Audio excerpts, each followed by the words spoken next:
Okay, so we've had some spicy comments in regards to XEN, but more on that later.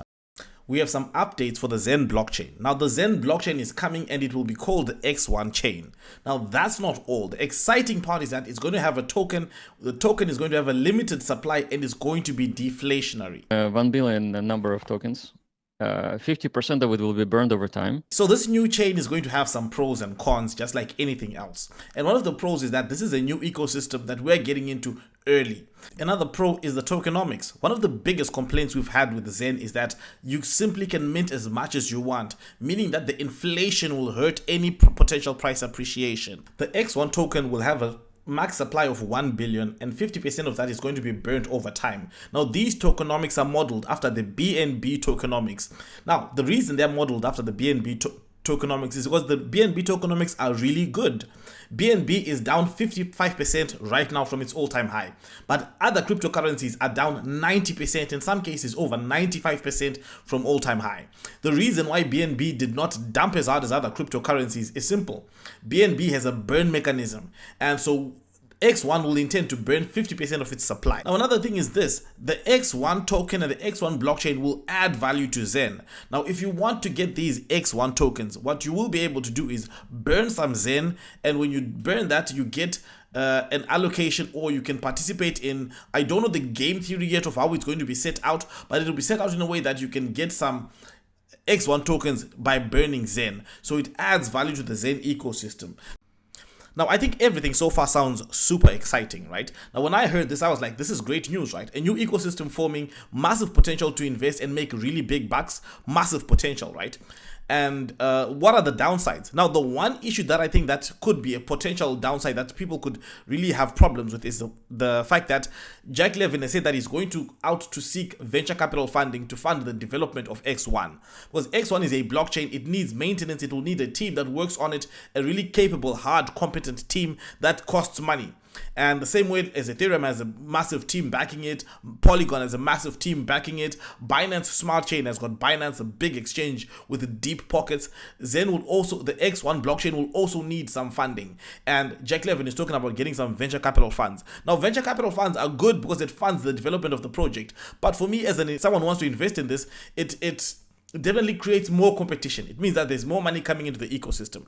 And obviously, ecosystems that start off with less money have massive potential upside. Now, I do understand that it's possibly needed to get some funding in order to support the development. However, all in all, I think that it will definitely reduce some of the potential gains that are supposed to come from this. Because now we're going to start with a much higher valuation, and we obviously have venture capitalists that will obviously are in it for the money, right? I don't think they're in it for the tech. They're in it for the money, so they will want to dump on the community as well. Another thing is this, right? The question that I have is on the tokenomics. The sort of launch phase or the release of these tokens will happen over a 3-year period. Now, if you start off with less coins and release more coins over time, that could have an inflationary impact. Who knows? Now, other blockchains have done it and have not had problems, but I do think that as the fact that we start with a very small supply and the supply grows over time could mean that the token could be overpriced initially and then the price could dip over time. But all in all, I think at this point, I will definitely be participating in the XEN ecosystem. There's a lot of building happening right now. And Jack Levin was also talking about Uniswap, forking Uniswap v3, because Uniswap v3 is going to be open for copying pretty soon. And he's talking about forking Uniswap v3 and having cross-chain Uniswap fork that will cover different other blockchains outside of XEN. So we might have Jack Levin launching on Pulse Chain, Jack Levin launching his Uniswap fork on BNB chain, on Binance Smart Chain, right? He launching on Matic, on Polygon. And from the way that I see things working so far, I think all of the things that builds value that he does build will act towards adding value to both XEN token and the XEN token as well. So I think over time we're going to see massive value accumulation. In the ecosystem. Anyway, those are my thoughts in regards to what's going on with XEN and XEN ecosystem. Let me know what you think in the comments below. Now we've got to get to the spicy comments, right? Several comments we got, but one of the ones that stood out was one comment was saying that XEN is just piggybacking off the success of Hex in order to build up his new blockchain, and saying that, look, no one was participating in the XEN ecosystem until he started talking about Pulse Chain. And I gotta tell you this, right? This is, for the most part, this is how things work, right? Very few people create things from nothing. If you take a look at Richard Hart, who is the founder of this whole Pulse Chain ecosystem, right? He started off as a Bitcoiner. He didn't start off with Hex, right? He started off as a Bitcoiner, built his community from the Bitcoin community, and then launched Hex.